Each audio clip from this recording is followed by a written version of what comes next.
Hello everyone. आज हम पढ़ेंगे इंजीनियरिंग मैकेनिक्स जिसका कोड है 2005। इसमें हम देखेंगे यूनिट 2 जिसका नाम है इक्विलिब्रियम ऑफ फोर्स। तो आइए स्टार्ट करते हैं। कुछ जो बेसिक्स है उसको हम एक बार जो रिवाइज कर लेते हैं। जैसे कि फोर्स क्या होता है।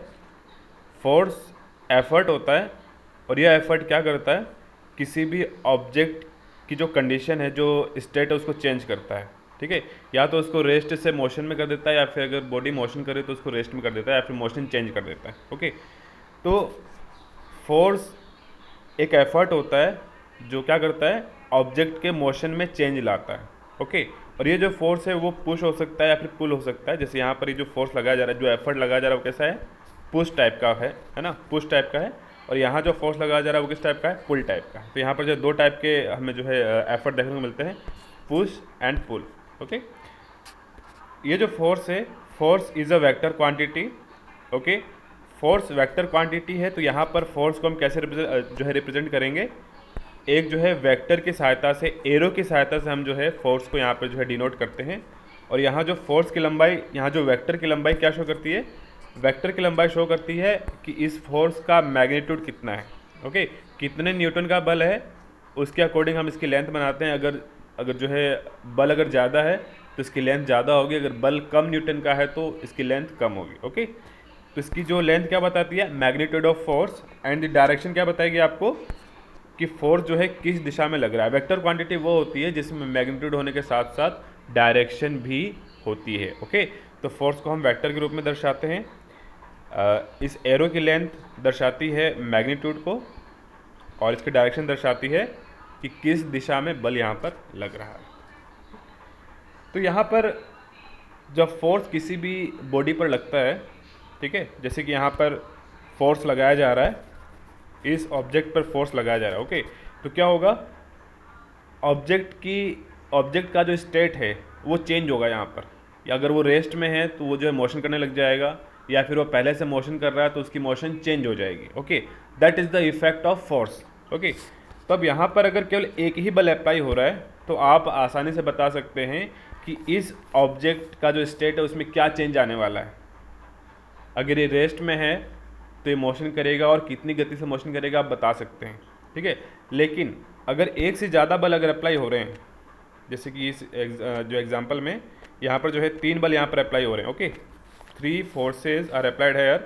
तो पहला क्वेश्चन ये होगा कि when more than one force act on body, जब यहाँ पर एक से ज़्यादा फोर्स एक्ट कर रहे हो तो हम कैसे पता कर पाएंगे कि यहाँ पर जो ऑब्जेक्ट है जिस पे 3 फोर्स लग रहे हैं तो उसके स्टेट में किस प्रकार से चेंज आएगा, उसकी मोशन में किस प्रकार से चेंज आएगा, वो रेस्ट में रहेगा कि नहीं रहेगा, मोशन करेगा तो किस गति से मोशन करेगा। ओके, तो इसका मतलब ये है कि हम इसका एनालिसिस तो आसानी से कर पाते हैं, लेकिन इसका जो एनालिसिस हम कैसे कर पाएंगे, तो इसका सॉल्यूशन है हमारे पास।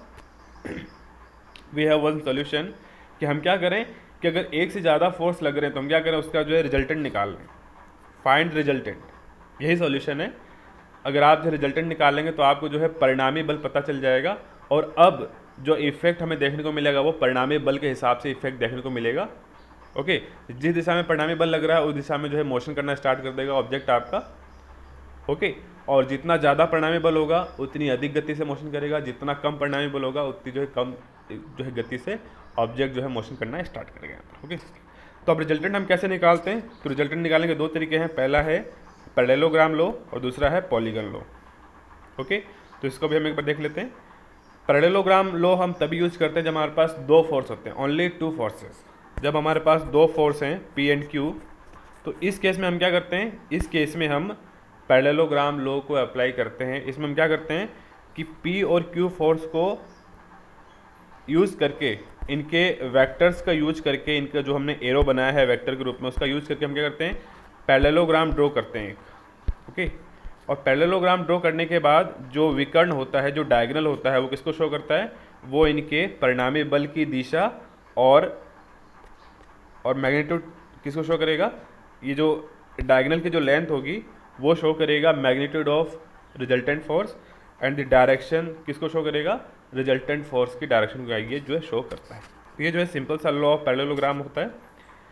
नेक्स्ट, अगर 2 से ज़्यादा बल अप्लाई हो रहे हैं, जैसे कि यहाँ पर जो है 5 बल अप्लाई हो रहे हैं, F1, F2, F3 F4 F5। Okay, तो इस केस में आप क्या करेंगे, रिजल्टेंट कैसे निकालेंगे? तो अगर 2 से ज़्यादा बल हैं तो हमें यूज करना होता है लॉ ऑफ पॉलीगन। पॉलीगन क्या होता है?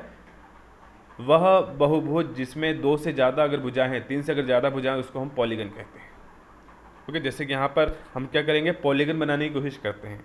पॉलीगन दैट मीन्स हम क्या करते हैं कि हर वेक्टर का यूज करके हम क्या करते हैं, इसको जो है क्रमागत जो है जमाते हैं। जैसे कि पहले F1 को जमा दिया, फिर उसके बाद F2 को जमा दिया, उसके बाद F3 को, फिर F4 को, फिर F5 को। तो इस प्रकार से हम क्या करते हैं कि पॉलीगन की जो है क्रमागत भुजाओं के रूप में हम क्या करते हैं, इसको जमाते हैं। ओके, F1 4 से F2 F3 F4 and F5। Okay, सबसे पहले हम क्या करेंगे, F1 या जो ऑब्जेक्ट है, ओके, इनिशियल पॉइंट यहाँ से हमें स्टार्ट करना है। F1 फोर्स को हमने शो कर दिया, फिर F2 को हमने शो कर दिया, F3 को शो कर दिया। इसकी डायरेक्शन क्या रहेगी? सेम इस वेक्टर को आप यहाँ उठा के रख दीजिए, सेम ऐसा ही यहाँ पर जो है हमें करना है, लेंथ भी और डायरेक्शन भी। ओके, लेंथ भी और डायरेक्शन भी। फिर F4 हो गया आपके पास, लेंथ भी और डायरेक्शन भी सेम। फिर F5 हो गया। अब ऐसा करने के बाद देखिए अपना हमारे पास जो फाइनल पॉइंट आया वो ये आपके पास ये आया है। तो क्या यह फाइनल पॉइंट और इनिशियल पॉइंट सेम है? नहीं है। इसका मतलब ये हुआ कि ये जो फाइनल और इनिशियल पॉइंट क्या है, अलग अलग है। मीन्स इन दोनों के बीच क्या है, गैप है। यानी कि हमें जो है बंद बहुभुज हमें यहाँ पे प्राप्त नहीं हुआ है। मतलब कि हमें यहाँ पर जो है क्लोज्ड पॉलीगन प्राप्त नहीं हुआ है। तो हम क्या करेंगे, इस पॉलीगन को क्लोज्ड करेंगे। कैसे करेंगे? इस इनिशियल और फाइनल लाइन को मिला करके। ठीक है, इस तरीके से क्रमागत हम शो करते हैं। ओके, और अब ये जो लाइन आपको दिख रही है ब्लैक वाली, इसको हमने ड्रॉ करके पॉलीगन को क्लोज कर दिया। तो अब ये जो क्लोजिंग साइड है जो इस पॉलीगन को क्लोज कर रही है, वो क्या करेगी, वो विपरीत दिशा में, देखिए सारे फोर्स आप ड्रॉ कर रहे हैं इस दिशा में ना, तो ये क्या करता है, ये इसकी विपरीत दिशा में क्या शो करता है, रिजल्टेंट फोर्स को शो करता है। यानी कि रिजल्टेंट फोर्स इस दिशा में लग रहा है। ओके, और इसका मैग्नीट्यूड क्या है, इस लेंथ के बराबर रिजल्टेंट फोर्स का मैग्नीट्यूड है। ओके, तो इस प्रकार से हम जो लॉ ऑफ पॉलीगन का उपयोग यहाँ पर करते हैं। नेक्स्ट अगर हम बात करें इक्विलिब्रियम की, तो what mean by the equilibrium. Equilibrium का मतलब क्या है कि जब कोई बॉडी इक्विलिब्रियम में हो, मतलब उसकी स्टेट ऑफ मोशन क्या हो, कांस्टेंट हो। अगर वो सेम गति से मोशन कर रही है तो सेम गति से मोशन करती रहेगी, दैट इज द इक्विलिब्रियम। अगर वो रेस्ट में है, अगर वो स्थिर है तो वो स्थिर ही रहेगी, that is the equilibrium. Okay, तो यहाँ पर इक्विलिब्रियम का मतलब ये है कि जब किसी ऑब्जेक्ट पर नेट फोर्स अगर जीरो हो जाए, अगर रिजल्टेंट फोर्स अगर जीरो हो जाए, तो उसको बोलेंगे हम इक्विलिब्रियम कंडीशन। ओके, जैसे हम केस 1 देखें यहाँ पर, केस 1 के अंदर क्या है, देखिए इक्विलिब्रियम कंडीशन है। क्यों है?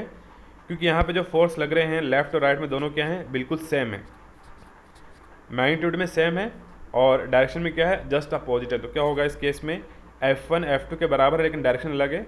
अगर आप दोनों को रिजल्टेंट निकालेंगे तो क्या आएगा, net force is zero, that is no net external force. यहाँ पर नेट फोर्स क्या हो गया, जीरो हो गया, रिजल्टेंट फोर्स क्या हो गया, जीरो हो गया। दैट इज ऑब्जेक्ट क्या होगा, ऑब्जेक्ट इक्विलिब्रियम में है।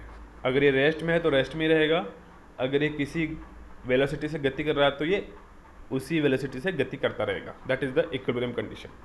Next is the non equilibrium condition. इस केस में क्या है, देखिए सेकंड केस में यहाँ पर क्या हो रहा है कि लेफ्ट साइड में फोर्स का मैग्नीट्यूड ज़्यादा है और जो है राइट साइड में फोर्स का मैग्नीट्यूड कम है। इट मीन्स क्या है कि यहाँ पर एक नेट फोर्स लगेगा, यहाँ पर रिजल्टेंट फोर्स अब जीरो नहीं होगा, नेट फोर्स जीरो नहीं होगा। ये क्या लगेगा, ये जो है राइट डायरेक्शन में एक फोर्स लगेगा। ओके, तो ये क्या हो गया, नॉन इक्विलिब्रियम कंडीशन हो गई कि यहाँ पर एफ नेट या फिर एफ रिजल्टेंट जीरो नहीं है, और जब रिजल्टेंट फोर्स जीरो नहीं होता तो उसको बोलते हैं हम नॉन इक्विलिब्रियम कंडीशन। यहाँ पर यानी कि यहाँ पर जो है नेट एक फोर्स लगता है इस डायरेक्शन में। यानी कि अगर ये बॉडी अगर पहले स्थिर थी, इस जो है रेस्ट कंडीशन में थी, तो अब क्या होगा, अब यहाँ पर जो है इस दिशा में जो है गति करना ये स्टार्ट कर देगा। तो ये होता है इक्विलिब्रियम कॉन्सेप्ट। अब एक और एग्जांपल लेते हैं, जैसे यहाँ पर जो है दो एलिफेंट आप देखने को मिल रहे हैं। अगर ये जो लकड़ी का ब्लॉक है, ये दोनों ही क्या कर रहे हैं, खींच रहे हैं। अगर दोनों की क्षमता सेम है तो यहाँ पर क्या कर रहा है, ये एलिफेंट भी 200 न्यूटन का फोर्स लगा रहा है और ये एलिफेंट भी 200 न्यूटन का फोर्स लगा रहा है। तो क्या इस लकड़ी के ब्लॉक में मोशन होगी? नहीं होगी। क्यों नहीं होगी? क्योंकि यहाँ पर रिजल्टेंट फोर्स क्या हो जाएगा, जीरो हो जाएगा, नेट फोर्स क्या हो जाएगा, जीरो हो जाएगा। दैट इज ये जो ब्लॉक है वो क्या है, अभी इक्विलिब्रियम कंडीशन में है। यानी कि यहाँ पर रिजल्टेंट फोर्स क्या है, 0 है, नेट फोर्स क्या है, 0 है। ओके ओके, तो ये बात हुई जहाँ पर दो फोर्स हैं ओनली, और जो है और जो क्या है कोलिनियर। तो आप क्या करें, सिंपली आप जो है इसको आपने जो है वेक्टर के रूप में आपने जो है सम कर लिया, माइनस कर लिया, और आपने देख लिया कि नेट कितना फोर्स है। ओके, लेकिन अगर एक से ज़्यादा फोर्स लग रहे हैं यहाँ पर, ठीक है, ये कोई ऑब्जेक्ट है, इस पर जो है एक से ज़्यादा फोर्स लग रहे हैं, 4 फोर्स लग रहे हैं, तो इस केस में आप कैसे पता लगाएंगे कि ये जो ब्लॉक है, ऑब्जेक्ट है, वो इक्विलिब्रियम में है या नहीं। तो सीधी सी बात ये है कि अगर आपको पता करना है कि ब्लॉक इक्विलिब्रियम में है या नहीं, तो आपको उसका रिजल्टेंट फोर्स निकालना होगा।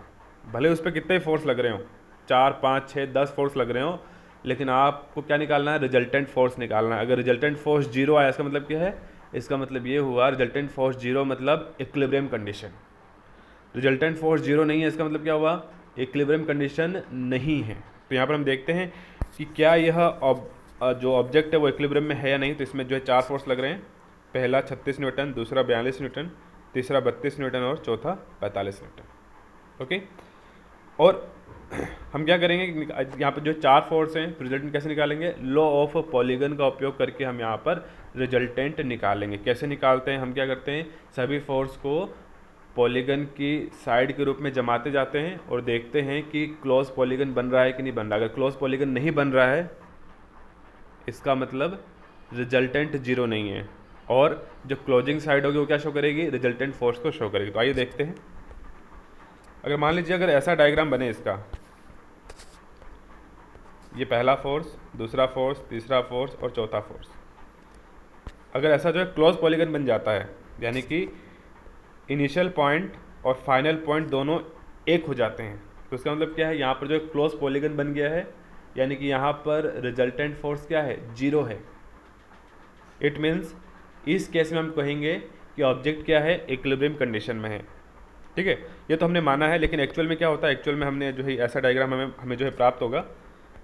ओके, ये जो है पहला फोर्स 36 न्यूटन, दूसरा 42 न्यूटन, तीसरा 32 न्यूटन और चौथा 45 न्यूटन। देखिए, जब आप पॉलीगन के साइड्स में ड्रॉ करेंगे तो जो फोर्स की जो वेक्टर हैं उसको सेम लेंथ और सेम डायरेक्शन में आपको शो करना है इस प्रकार से। ओके, जैसे 36 है तो ये 36 हो गया, 42 वाला हो गया तो 42 वाला हो गया। डायरेक्शन और वेक्टर की लेंथ क्या होगी, दोनों सेम है बिल्कुल, 32 न्यूटन 32 न्यूटन, 45 न्यूटन 45 न्यूटन। तो अब यहाँ पर आप देख पा रहे हैं कि ये क्लोज पॉलीगन नहीं है। इसका मतलब क्या है कि यहाँ पर रिजल्टेंट फोर्स की वैल्यू कुछ ना कुछ है यहाँ पर। ओके, और रिजल्टेंट फोर्स हम क्या शो करते हैं, विपरीत दिशा में। विपरीत दिशा का मतलब क्या है कि जब आपने इसको फोर्स को आपने जो है जो इस तरीके से शो कर रखा है, इस अब जिस क्रम में आप शो कर रहे हैं फोर्स को, उसके विपरीत क्रम में हम इसको शो करते हैं रिजल्टेंट फोर्स को। तो इसका मतलब ये हो बच्चों कि यहाँ पर एक रिजल्टेंट फोर्स लग रहा है, किस डायरेक्शन में लग रहा है, इस डायरेक्शन में रिजल्टेंट फोर्स लग रहा है। ओके, इस डायरेक्शन में रिजल्टेंट फोर्स लग रहा है, और इसका मैग्नीट्यूड कितना होगा, तो इसका मैग्नीट्यूड देखिए, ये वेक्टर की लेंथ क्या है, बहुत ही कम है। ओके, तो अगर ये 32 न्यूटन है तो इस वेक्टर की मान कितना होगा, एज्यूम करें तो 10 से कम ही होगा। ओके, माना कि 10 से कम है, ठीक है, क्योंकि ये जो है बहुत ही छोटा वेक्टर है। तो इसका मतलब ये हुआ बच्चों कि यहाँ पर जो ये ऑब्जेक्ट आपको दिख रहा था, इस पर एक नेट फोर्स, रिजल्टेंट फोर्स लग रहा है ये इस प्रकार से, यानी कि ये जो ब्लॉक है वो इक्विलिब्रियम में नहीं है, पहली चीज़। दूसरी चीज़, इस पर जो है एक फोर्स लग रहा है, रिजल्टेंट फोर्स, इन चारों बल की वजह से वो इस डायरेक्शन में लग रहा है, और इसका मान इतना सा है बस। तो इसका मतलब क्या हुआ कि अब ये जो ऑब्जेक्ट है वो इस दिशा में मोशन करना स्टार्ट कर देगा। ओके, या फिर इस दिशा में क्या होगी, यानी क्या होगा, इस दिशा में क्या होगी, इसकी जो है मोशन चेंज होने लग जाएगी। ओके, तो अब एक चीज़ है कि आपको अगर इस ऑब्जेक्ट को इक्विलिब्रियम में लाना है तो क्या करना होगा। एक छोटा सा क्वेश्चन हुआ कि ये जो ऑब्जेक्ट है वो इनिशियली तो इक्विलिब्रियम में नहीं है, इन चारों बल की वजह से एक जो रिजल्टेंट फोर्स लग रहा है इस डायरेक्शन में। अब अगर मैं कहूँ कि मुझे इस ऑब्जेक्ट को इक्विलिब्रियम में लाना है तो क्या करना होगा, मुझे इस बल के विपरीत दिशा में बल लगाना पड़ेगा, और वो भी जो है समान मात्रा में, यानी कि सेम मैग्नीट्यूड का फोर्स लगाना होगा विपरीत दिशा में। ओके, तो यहाँ पर मैंने क्या किया, मैंने विपरीत दिशा में सेम फोर्स लगा दिया। अब क्या होगा, अब ये ऑब्जेक्ट जो है इक्विलिब्रियम में आ जाएगा। ओके, तो इसका मतलब ये हुआ कि जो ग्रीन वेक्टर क्या शो कर रहा है, रिजल्टेंट शो कर रहा है, रिजल्टेंट शो कर रहा है, और ये जो रेड है वो क्या शो कर रहा है, इक्विलिब्रेंट फोर्स शो कर रहा है। इक्विलिब्रेंट, और उसको हम आगे देखेंगे। इक्विलिब्रेंट वह फोर्स होता है जो रिजल्टेंट के विपरीत दिशा में लगता है और समान मात्रा में लगता है, उसको हम इक्विलिब्रेंट फोर्स कहते हैं। ठीक है, आइए देख लेते हैं, एक और एग्जांपल देख लेते हैं यहाँ पर। ये कोई ऑब्जेक्ट है जिसमें देखिए 4 फोर्स लग रहे हैं यहाँ पर, 60 न्यूटन, 50 न्यूटन, 42 न्यूटन और 30 न्यूटन। ओके, तो हम क्या करते हैं, हम इसका एनालिसिस करते हैं। तो हम क्या करेंगे, इसको जो है सेम आप जो है शो कर दीजिए जो है पॉलीगन के रूप में। पहला फोर्स, दूसरा फोर्स, तीसरा फोर्स और ये चौथा फोर्स। तो क्या हुआ, देखिए ये ऑब्जेक्ट इक्विलिब्रियम में नहीं है। क्यों नहीं है, क्योंकि क्लोज पॉलीगन नहीं बना है। ओके, और ये जो ब्लैक वेक्टर है वो क्या शो कर रहा है, रिजल्टेंट फोर्स को शो कर रहा है। ब्लैक वेक्टर क्या है, रिजल्टेंट फोर्स, और माना कि इसकी वैल्यू है 15 न्यूटन। ओके, तो इसका मतलब ये हुआ कि यहाँ पे जो रिजल्टेंट फोर्स कितना है, 15 न्यूटन फोर्स है। इन 4 बल की वजह से इस ब्लॉक पे कितना लग रहा है, 15 न्यूटन का नेट फोर्स डाउनवर्ड साइड में लग रहा है। तो क्या होगा, ये जो ऑब्जेक्ट है आपके पास, ओके, ये ऑब्जेक्ट पर हम बता सकते हैं कि इस प्रकार से इस दिशा में जो है नेट रिजल्टेंट फोर्स लग रहा है। ओके, तो इसका मतलब ये हुआ कि ये ब्लॉक क्या करेगा, ब्लॉक की मोशन चेंज होगी और ब्लॉक जो है इस दिशा में जो है मोशन करना स्टार्ट कर देगा। ओके, क्या होगा, ब्लॉक जो है इस फोर्स की वजह से, रिजल्टेंट फोर्स की वजह से फोर्स की दिशा में मोशन करना स्टार्ट कर देगा। लेकिन अगर मुझे इसको इक्विलिब्रियम में लाना है तो क्या करना होगा, मुझे इस रिजल्टेंट फोर्स के विपरीत दिशा में फोर्स लगाना होगा, इस प्रकार से। ओके, तो अब बताइए यहाँ पर जो ब्लैक वेक्टर क्या कहलाएगा, रिजल्टेंट वेक्टर कहलाएगा, और ये क्या कहलाएगा, और ये आपके पास कहलाएगा इक्विलिब्रेंट। रेड वाला क्या कहलाएगा, इक्विलिब्रेंट। इसको हम आगे देखते हैं। यस, इक्विलिब्रेंट क्या होता है, यह अपोजिट वेक्टर होता है जो क्या करता है, रिजल्टेंट को काउंटर बैलेंस करता है। ओके, बहुत ही आसान सी डेफिनेशन है। इक्विलिब्रेंट क्या होता है, यह एक अपोजिट वेक्टर है जो क्या करता है, रिजल्टेंट को काउंटर बैलेंस करता है, जिसको हम इक्विलिब्रेंट वेक्टर कहते हैं। एग्जांपल देख लेते हैं। तो जैसे यहाँ पर 2 वेक्टर आप मैंने बताएं आपको, 12 न्यूटन और 19 न्यूटन। ठीक है, तो अब क्या करेंगे, इनका जो रिजल्टेंट निकालेंगे। तो इसका रिजल्टेंट निकलेगा इस प्रकार से। ओके, अगर रिजल्टेंट है इस प्रकार से तो इसका इक्विलिब्रेंट क्या होगा, जस्ट अपोजिट, और समान मात्रा में और जस्ट अपोजिट। तो इस प्रकार से ये रिजल्टेंट हो गया। ओके, और ये आपके पास जो है इक्विलिब्रेंट हो गया। ओके, तो बहुत ही आसान सी डेफिनेशन थी इक्विलिब्रेंट की ओर। ओके, नेक्स्ट हम देखने वाले हैं यहाँ पर free body diagram. Free body diagram क्या होता है, इसका उपयोग क्या है इंजीनियरिंग मैकेनिक्स के अंदर, तो आइए देखते हैं। Actually the force analysis is made in a simplified way by considering the equilibrium of portion of structure. किसी भी स्ट्रक्चर में या फिर किसी भी ऑब्जेक्ट, जो किसी भी मशीन के अंदर बात करें, किसी भी स्ट्रक्चर की बात करें, तो इस स्ट्रक्चर के जो प्रमुख भाग होते हैं उनमें फोर्स वो इक्विलिब्रियम में है या नहीं, वो हम पता लगाते हैं। और ये पता लगाते हैं कि जो स्ट्रक्चर है उसमें जो स्ट्रक्चर के मेंबर हैं उनमें जो है फोर्स किस प्रकार से लग रहा है, मीन्स फोर्स एनालिसिस। स्ट्रक्चर में अगर हम फोर्स एनालिसिस करना चाहते हैं, अगर हम किसी स्ट्रक्चर में अगर हम फोर्स का एनालिसिस करना चाहते हैं तो उसके लिए सबसे पहले हम क्या करते हैं, इक्विलिब्रियम हम मानते हैं यहाँ पर, considering equilibrium. Okay okay, next is कि हमें यहाँ पर जिस भी पोर्शन की बात कर रहे हैं, हम जिस भी ऑब्जेक्ट की बात कर रहे हैं उसको हमें उसका जो है फ्री बॉडी डायग्राम बनाना होता है।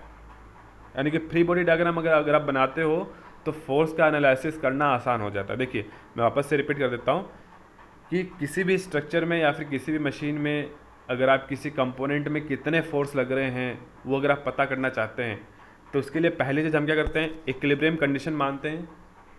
तो दूसरा हम क्या करते हैं कि उस ऑब्जेक्ट का, उस पोर्शन का हम क्या करते हैं, फ्री बॉडी डायग्राम ड्रॉ करते हैं, जिससे क्या होता है हमारा जो है फोर्स एनालिसिस का जो काम है वो आसान हो जाता है। कैसे करते हैं हम आगे देखने वाले हैं यहाँ पर।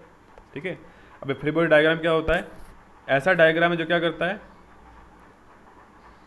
जो केवल अप्लाइड फोर्स को शो करता है और ऑब्जेक्ट के सेल्फ वेट को शो करता है और जो भी रिएक्शंस हैं उसको शो करता है। यानी कि कोई बॉडी दूसरे बॉडी के साथ अगर कांटेक्ट में है तो रिएक्शन जनरेट होगा। तो यानी कि यहाँ पर वह डायग्राम जो क्या करता है, केवल अप्लाइड फोर्स शो करता है, सेल्फ वेट शो करता है और रिएक्शन शो करता है। ओके, और इसमें हम क्या करते हैं, जिस भी हम ऑब्जेक्ट की बात कर रहे हैं उसको हम क्या करेंगे, we just isolate the body with all support and showing only force. हम क्या करेंगे, सारे सपोर्ट को हटा देंगे और केवल क्या हम जो यहाँ पर क्या शो करेंगे, केवल और केवल फोर्स यहाँ पर शो करने वाले। आगे हम देखेंगे कैसे, तो मैं एक बार रिपीट कर देता हूँ। फ्री बॉडी डायग्राम बहुत ही इंपॉर्टेंट जो है हिस्सा है जो है फोर्स एनालिसिस का। किसी भी स्ट्रक्चर मशीन के अंदर कोई अगर ऑब्जेक्ट है, अगर आप उस ऑब्जेक्ट पर कितने फोर्स लग रहे हैं या अगर आप जानना चाहते हैं, फोर्स का एनालिसिस करना चाहते हैं, तो आपको पहले इक्विलिब्रियम में मानना होगा उसको, और दूसरा आपको उस ऑब्जेक्ट का फ्री बॉडी डायग्राम बनाना होगा। अब ये जो है फ्री बॉडी डायग्राम क्या होता है, तो फ्री बॉडी डायग्राम का मतलब है कि आप उस ऑब्जेक्ट को आइसोलेट कर दो, यानी कि सारे सपोर्ट हटा दो आप, और केवल आप क्या करो, फोर्स शो करो। कौन कौन से force, applied force, self weight और रिएक्शन। ठीक है। अब सपोर्ट हटाने का मतलब क्या है कि अगर मान लीजिए कोई ऑब्जेक्ट जो है किसी फ्लोर पर पड़ा हुआ, तो आप जो फ्लोर को हटा दो, अगर कहीं हिंज है तो हिंज हटा दो, अगर किसी जो है वाल के सहारे टिका हुआ है तो आप वाल को हटा दीजिए। ओके। और यहाँ पर आप क्या करते हैं कि सारे सपोर्ट को हटा दो और सपोर्ट की जगह पे आप क्या करो, रिएक्शन को शो करना होता है केवल। ठीक है। तो एक एग्जांपल देख लेते हैं यहाँ पर। यस, ये जो एग्जांपल है कि यहाँ पर एक रोलर है, रोलर को आपने जो है वर्टिकल वॉल के सहारे आपने जो इसको इस प्रकार से इसको हैंग कर रखा है, लटका रखा है। ओके। आपने एक रोलर को इसके सारे जो है हैंग कर रखा है, लटका रखा है। तो क्या होगा देखिए, अब इसमें कौन कौन सा फोर्स लग रहे हैं। देखिए, पहला तो लग रहा है वेट, सेल्फ वेट, जो कि रोलर के खुद का है। ओके। दूसरा क्या है, देखिए W=mg। दूसरा है टेंशन, यानी कि जो धागा आपको दिख रहा है, इस धागे के अंदर क्या होगा, तनाव बल उत्पन्न होगा, टेंशन फोर्स उत्पन्न होगा, जिसको हम बोलेंगे T। और एक और बल होगा यहाँ पर, यानी कि जहाँ पर दो सरफेस टच में आ रही हैं। तो यहाँ पर देखिए, यहाँ पर रोलर और ये जो दीवार है, दोनों जो है इस पॉइंट पर जो है टच हो रही है, यहाँ पर कांटेक्ट में आ रही है। ओके। तो इस कांटेक्ट पॉइंट पर क्या होगा, एक रिएक्शन जनरेट होगा। ये होगा रिएक्शन आपके पास RC कह दीजिए इसको। ओके। तो यहाँ पर इस ऑब्जेक्ट पर कितने फोर्स लग रहे हैं, देखिए पहला तो वेट लग रहा है खुद का, दूसरा टेंशन फोर्स लग रहा है, और तीसरा क्या लग रहा है, रिएक्शन लग रहा है।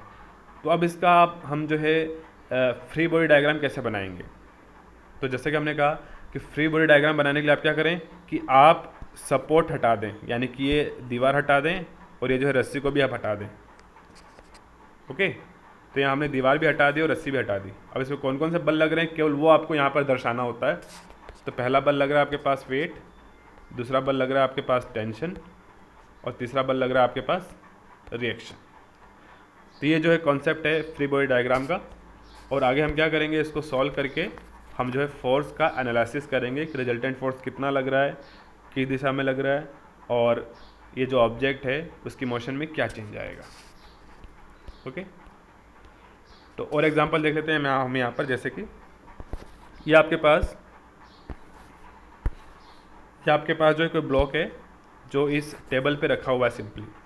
तो इस केस में क्या होगा, इस केस में एक W लोड लग रहा है नीचे की तरफ, और ये जो कांटेक्ट सरफेस है इस ब्लॉक और टेबल का, उसके ऊपर क्या लग रहा है, उसके ऊपर क्या लग रहा है, रिएक्शन लग रहा है ऊपर की तरफ। तो देयर इज़ टू फोर्सेस, पहला है खुद का वेट ब्लॉक का, और दूसरा है नेट रिएक्शन फोर्स जो कि लग रहा है, जो कि लगेगा ऊपर की तरफ। ओके। रिएक्शन फोर्स हमेशा क्या होता है, कांटेक्ट सरफेस के परपेंडिकुलर लगता है। ये चीज़ हमें ध्यान रखनी है। Normal force is always perpendicular to the contact surface. Okay. तो इसका फ्री बॉडी डायग्राम कैसे बनेगा, देखिए इसका जो है फ्री बॉडी डायग्राम सिंपली ऐसा बनेगा। आपको सपोर्ट हटा देना, मतलब आप जो टेबल हटा देंगे, केवल आप जो है ब्लॉक को शो करेंगे, और इस ब्लॉक में दो फोर्स होंगे, पहला mg होगा नीचे की तरफ, दूसरा होगा नॉर्मल फोर्स। ओके। अब अगर आप क्या करें कि अब अगर इसमें जो है एक और फोर्स अप्लाई कर दें P, यानी कि ब्लॉक जो है टेबल पे स्थिर पड़ा हुआ है, आप क्या करें, आप जो है एक फोर्स लगा रहे हैं आगे की तरफ, तो क्या होगा, यहाँ पर एक रिएक्शन फोर्स, फ्रिक्शन फोर्स भी यहाँ पर लगेगा, एक अपोजिट डायरेक्शन में फोर्स लगेगा यहाँ पर। ठीक है। यानी कि अब क्या हो गया, यहाँ पर जो है चार फोर्स हो गए। पहला हो गया वेट फोर्स, दूसरा हो गया नॉर्मल फोर्स, तीसरा हो गया आपके पास एफर्ट जो आप लगा रहे हैं, और चौथा हो गया फ्रिक्शन फोर्स जो इस सरफेस के बीच लगेगा। ओके। तो अब इस केस में इसका फ्री बॉडी डायग्राम कैसे बन जाएगा, अब यहाँ पर जो है चार फोर्स हो जाएंगे इस प्रकार से।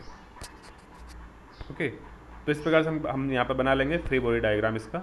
नेक्स्ट एग्जांपल देखें अगर, तो ये कोई ऑब्जेक्ट है, ब्लॉक है, जो क्या है एंगुलर सरफेस पे रखा हुआ है, यानी कि किसी जो है रैंप पर ये जो ब्लॉक रखा हुआ है, तो इस केस में यहाँ पर कितने फोर्स लग रहे हैं देखिए। यहाँ पर पहला लग रहा है वेट फोर्स, दूसरा लग रहा है नॉर्मल फोर्स। जैसे कि मैंने कहा था कि नॉर्मल फोर्स क्या होता है, कॉन्टैक्ट सरफेस के परपेंडिकुलर डायरेक्शन में लगता है, तो ये होगा आपके पास नॉर्मल फोर्स। और तीसरा एक और फोर्स होगा, वो होगा फ्रिक्शन फोर्स।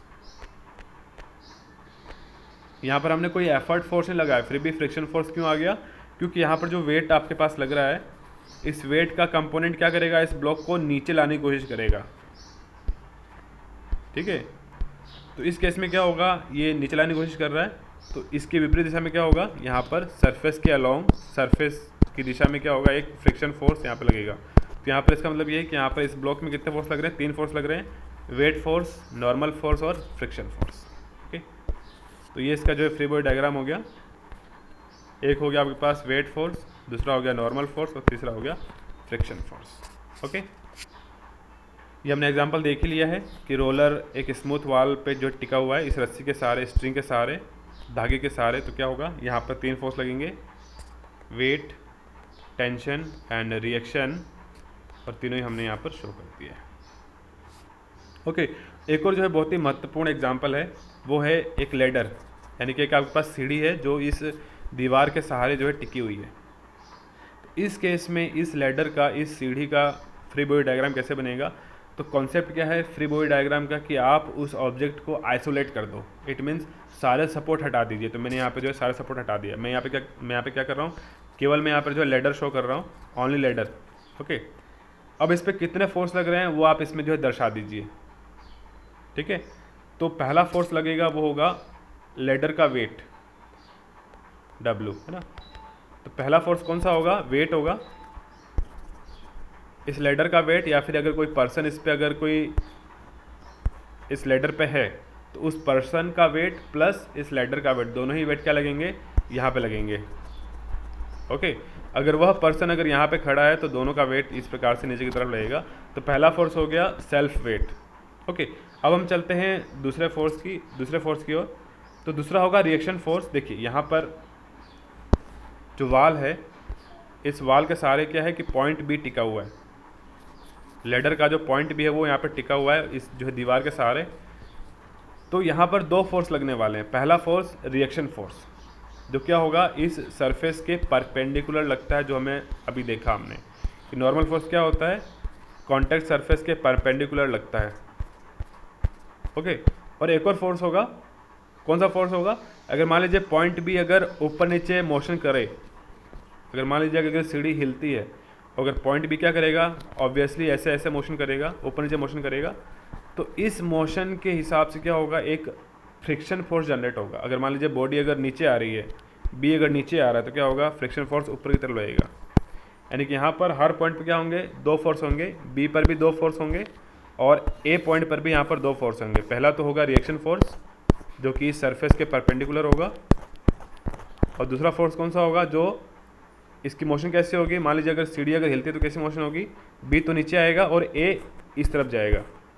बहुत ही जो है सिंपल सा कॉन्सेप्ट है कि अगर मान लीजिए अगर बॉडी इक्विलिब्रियम में नहीं है, लेडर इक्विलिब्रियम में नहीं, तो क्या होगा, बी पॉइंट तो नीचे की तरफ आएगा और ए पॉइंट जाएगा लेफ्ट डायरेक्शन में। तो यानी कि यहाँ पर भी 2 फोर्स होंगे। पहला फोर्स होगा नॉर्मल फोर्स और दूसरा फोर्स होगा आपके पास फ्रिक्शन फोर्स। ओके, तो आइए देखते हैं। अब देखिए यहाँ पर 2 यहाँ पे वर्ड लिखे हुए हैं, एक स्मूथ वॉल और एक रफ फ्लोर। रफ फ्लोर का मतलब ये कि यहाँ पर फ्रिक्शन फोर्स होगा, इस और जो स्मूथ का मतलब क्या है कि यहाँ पर फ्रिक्शन फोर्स नहीं होगा। तो ये जो है चीज़ जो है समझने वाली है कि स्मूथ का मतलब क्या है, फ्रिक्शन फोर्स नहीं है। रफ का मतलब क्या है कि फ्रिक्शन फोर्स है। ठीक है, चलिए अब यहाँ पर 2 फोर्स मैंने बताया था आपको, एक नॉर्मल फोर्स एक फ्रिक्शन फोर्स। तो यहाँ पर फ्रिक्शन फोर्स तो है ही नहीं क्योंकि स्मूथ वाला ये, तो ये जो है फ्रिक्शन फोर्स को हमने इरेज कर दिया, फ्रिक्शन फोर्स यहाँ पर नहीं है। ठीक है, हम बात करते हैं पॉइंट ए की। तो पॉइंट ए पर क्या है, देखिए फ्रिक्शन और नॉर्मल दोनों ही फोर्स यहाँ पे लगेंगे। तो पहला हो गया एफ एक्स क्या होगा बताओ, फ्रिक्शन फोर्स होगा, और एफ आई क्या होगा, F I is the normal force. Okay, ठीक है, फ्रिक्शन फोर्स, और ये क्या हो गया, नॉर्मल रिएक्शन फोर्स हो गया एफ आई। ठीक है, अगर ये स्मूथ होता तो क्या होता, अगर ये फ्लोर भी अगर स्मूथ होता तो फ्रिक्शन फोर्स यहाँ भी जीरो होता, केवल क्या होता, नॉर्मल फोर्स होता। तो अब आते हैं हम जो है फ्री बॉडी डायग्राम पे। ये देखिए यहाँ पर बी पे केवल एक फोर्स है, ध्यान रहे बी पर केवल एक फोर्स है। क्यों फोर्स है? क्योंकि स्मूथ वॉल है, और अगर स्मूथ वॉल होता है तो फ्रिक्शन फोर्स नहीं होता। तो यहाँ पर दो फोर्स होंगे, पहला एफ वाई और दूसरा एफ एक्स। नॉर्मल और फ्रिक्शन दोनों ही फोर्स होंगे। क्यों होंगे? क्योंकि ये रफ फ्लोर है। ध्यान रहे नॉर्मल फोर्स लगता है सरफेस के परपेंडिकुलर डायरेक्शन में, और फ्रिक्शन फोर्स कहाँ लगता है? इस सरफेस की दिशा में लगता है। ओके, तो हम बनाते हैं फ्री बॉडी डायग्राम। ओके, तो इस प्रकार से देखिए बी पॉइंट पर तो केवल नॉर्मल फोर्स था, और ए पॉइंट पर नॉर्मल भी है और फ्रिक्शन फोर्स दोनों ही है। तो यहाँ पर जो है चार फोर्स हो गए।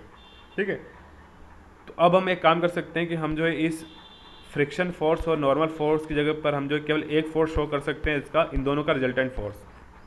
हम जो है इन दोनों का है रिजल्टेंट फोर्स हम यहाँ पर जो है शो कर दें तो क्या होगा, थोड़ा सही रहेगा। तो ये हो गया इनका resultant force F Y F X, और इनका जो है रिजल्टेंट फोर्स मैं शो कर देता हूँ यहाँ पर, ये हो गया। ठीक है, तो अब यहाँ पर कितने फोर्स हो गए? केवल तीन फोर्स हो गए। पहला जो है टोटल फोर्स जो फ्लोर के द्वारा लगाया जा रहा है। ठीक है, अभी रिजल्टेंट क्या शो करेगा? टोटल फोर्स जो ये फ्लोर लगा रहा है इस लैडर के ऊपर। टोटल रिएक्शन जो फ्लोर लगा रहा है किसके ऊपर? इस लैडर के ऊपर टोटल रिएक्शन लगाया जा रहा है। Okay, this is the total reaction by the floor and this is the total reaction by the wall, a smooth wall. तो यहाँ पर केवल तीन फोर्स हुए। तो अब यहाँ पर अगर मुझे पता करना है कि लैडर इक्विलिब्रियम में है या नहीं, तो मुझे क्या करना होगा? मुझे पॉलीगन लॉ का उपयोग करना होगा और मुझे पता करना होगा कि ये इक्विलिब्रियम में है नहीं। तो आइए देखते हैं।